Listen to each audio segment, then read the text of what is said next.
as I told you guys, this unit's kind of broken down into 3 chunks. Our second chunk is going to be about pyramids and cones. We're going to look at surface area in this video, and then volume in the next video, and then the third chunk will be surface area and volume of spheres. So, a pyramid, a lot of you guys probably know what it looks like. A cone, same thing. You guys have probably eaten an ice cream cone at least some point in your life. A regular pyramid is a solid with one base, and triangular, so instead of rectangular, like prisms, triangular faces that join at a vertex. A pyramid has a height, which makes sense, which drops into the center of the pyramid, and a slant height, which we use a little cursive L, probably the S and the L, and the slant is where they came up with that, which lies on each face and is perpendicular to the base. So this is the slant height in this particular pyramid. Now, formulas, they're there for you. Make sure you keep up on your gold sheet.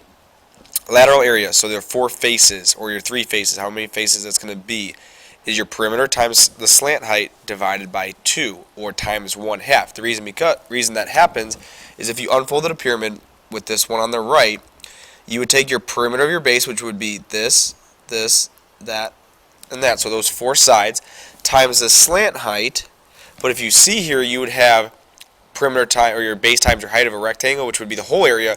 A pyramid doesn't cover up that whole area. You have all those white shaded areas, so you have to cut it in half or divide by 2. So we're going to look at some examples using those formulas, and I'll do divided by 2 because I know you guys are more comfortable with that. Find each of the following: perimeter, lateral area, area of the base, and surface area.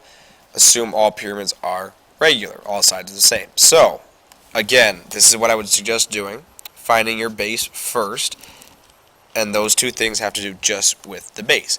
So perimeter, that's going to be 3 times 40 on each side, or 120 feet around. The area of the base, okay, it's a triangular base. Now you have one of 2 options. You can either A, do your equilateral triangle, draw an apothem, do this, know that that's 40, 60, etc. Or you could use the shortcut and do L squared times the square root of 3 all over 4. That's what I'm going to do because it's going to take a heck of a lot less time. So 40 squared times the square root of 3 all over 4. And that's going to come out to be, so 40 squared is 1600 divided by 4. It's going to give me back to 400 radical 3 feet squared. So that's just 2 dimensionals. That's chapter 9 stuff so far. Your lateral area is 1/2 perimeter times slant height, or perimeter times slant height divided by 2. So perimeter is 120.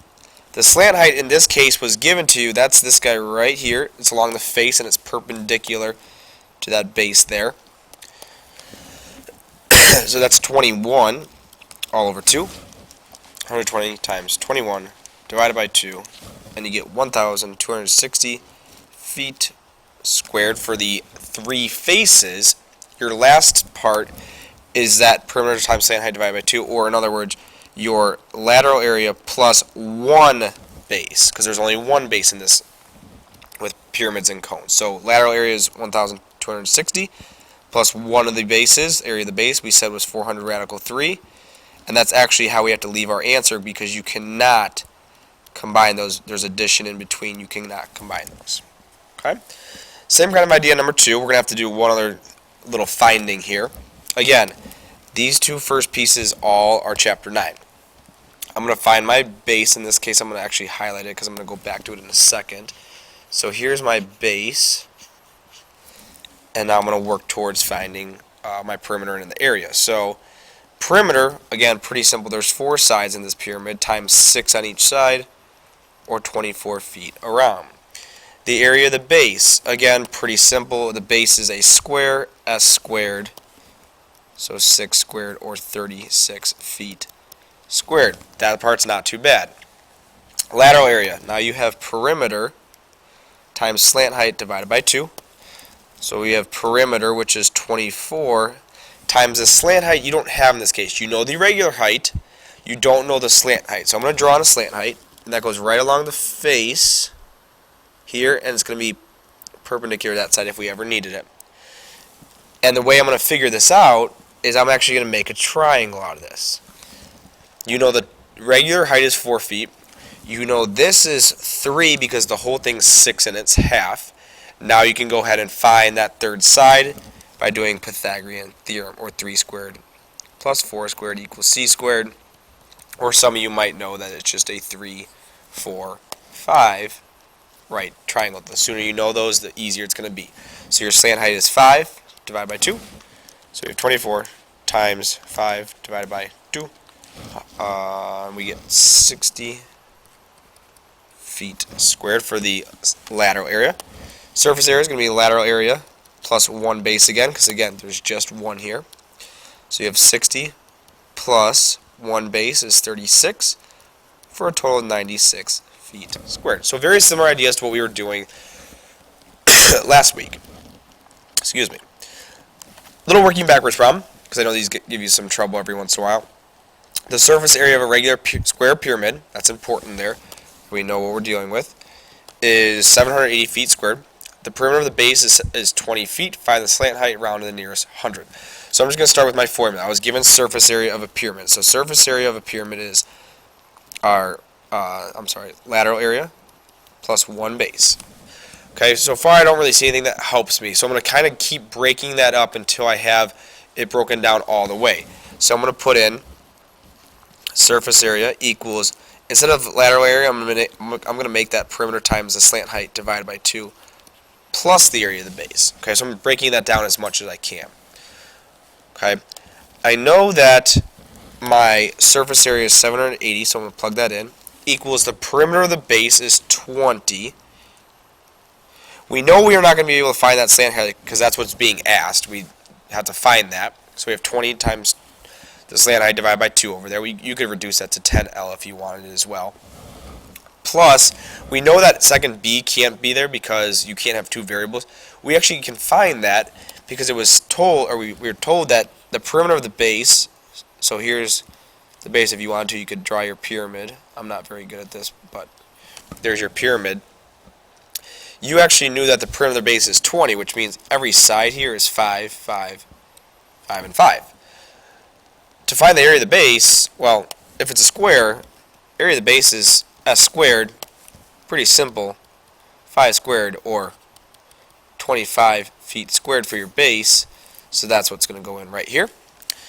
And I'm going to go ahead and subtract right now, move that over, so you end up with 755 equals, I'm going to go ahead and change that 20 over 2 to 10L, and then I'm just going to divide by 10.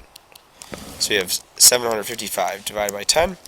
Your slant height's approximately, or exactly I guess, because it's an even decimal, 75.5 feet. It's just feet because you are not finding an area. It's just a length there. So again, not too bad. A little working backwards one thrown in there. A cone, it goes along with pyramid because it's very similar. These formulas are going to be the same. Is a solid with a circular base though, so we know pi is going to be in our answers, and sides that taper up to the vertex. Okay. A cone has a height, just like a pyramid, that drops down to the center of the cone, so in this case it's our axis that's labeled, and a slant height, just like a pyramid, which lies along the lateral face. So exact same idea. Same formulas, everything's the same. Just a couple little differences that I'll show you in these couple problems. Then we'll look at a waffle cone problem. Find each of the following: base, lateral area, surface area, etc. Okay, so perimeter. How do you find the perimeter of a base in this case? Well, the base is here. I'm going to highlight them both just to make sure I do so. I was really good at coloring in between the lines when I was in kindergarten. I'm still pretty good. The perimeter is going to be diameter pi, because that's how you find perimeter of a circle. Diameter we don't have though. Diameter would be this guy. We can find it by using a little Pythagorean theorem and saying 6 squared plus b squared equals 10 squared. You're going to find b to be 8. It's a 3, 4, 5 that's been doubled to a 6, 8, 10. Again, the sooner you know them, the better you're going to be. So that's 8, which means our diameter is 16 pi. There's our answer, 16 pi inches.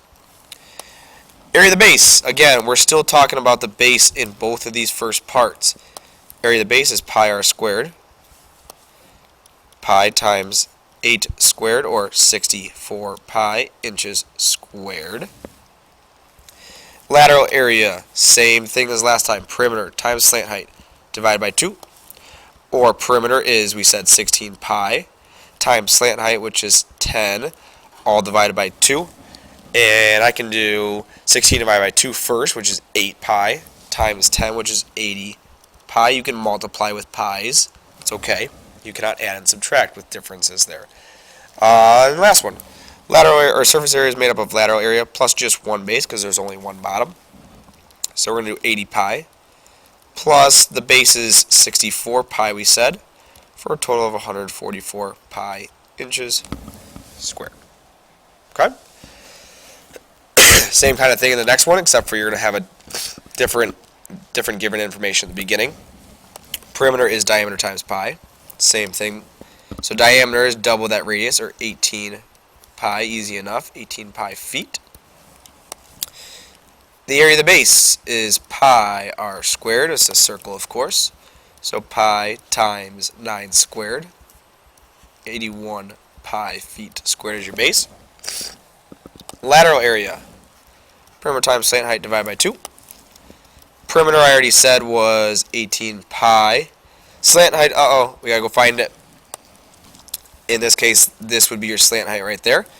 And again, handy dandy little Pythagorean theorem. Some of you guys might already know what this is going to be. But we have 9 squared plus 12 squared equals c squared. That's going to end up being a 3, 4, 5 that's been tripled into a 9, 12, 15 for our slant height. So that slant height is 15 there. I'm going to plug that into my formula. So I'm going to do 18 divided by 2 first, which is 9. And 9 times 15 is going to give me 135 pi, I believe, feet squared. There's my lateral area. My surface area is going to be my lateral area plus 1 base, or 135 pi, plus 81 pi. So 135 plus 81 is going to give me 216 pi feet squared. Again, pretty much the same kind of steps as the first chunk, just different formulas, finding a couple different things, slant height, but the same kind of idea. Last one I want to do. You just got a job working at Dairy Queen. Your area of expertise is waffle cones, and you need to order a new one for the store. DQ requires that each cone is 5 inches tall, so we want every cone to be 5 inches tall, and the diameter has to be 3 inches. How big does the surface of the new waffle maker need to be? Well, your waffle makers, they don't make them into automatic cones. What they actually are circles, kind of with these grids. That's where you get the waffle looking thing. And so it looks like a waffle iron. And they put the batter in there, and it makes this circular pattern, and then they roll it up into a cone. Okay, so we need to know how big does that surface need to be.